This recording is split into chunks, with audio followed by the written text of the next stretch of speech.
Have you ever stopped to think whether your fruits and vegetables are actually as clean as they look? Recently, a product called the Pory Produce Cleaner has been getting attention online. It claims it can clean your fruits and vegetables in just a few minutes without any manual scrubbing. Sounds convenient, but is it really effective or just smart marketing? This device is advertised as a hands-free cleaning system that uses water combined with salt or solution to remove dirt, pesticides, and unwanted residue from fresh produce. The promise is simple: less effort, faster cleaning, and safer food for your family. At first glance, many buyers seem impressed, and some online feedback even highlights ease of use and convenience. But when we look deeper, the picture becomes less clear.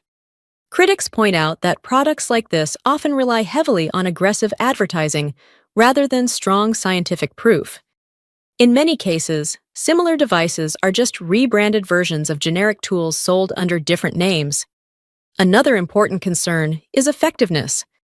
There is still very limited evidence that compact household gadgets like this can remove pesticides better than traditional methods such as thorough rinsing with water or using simple natural cleaning solutions. So what's the truth? The Pory Produce Cleaner is not exactly a scam, but it's also not a miracle solution. It may help with basic cleaning and convenience, but it should not be trusted as a complete safety guarantee for removing all chemicals. In the end, it's more of a lifestyle convenience gadget than a must-have health innovation. Always remember, don't fall for hype alone. Do your own research before buying any trending product online. Thank you.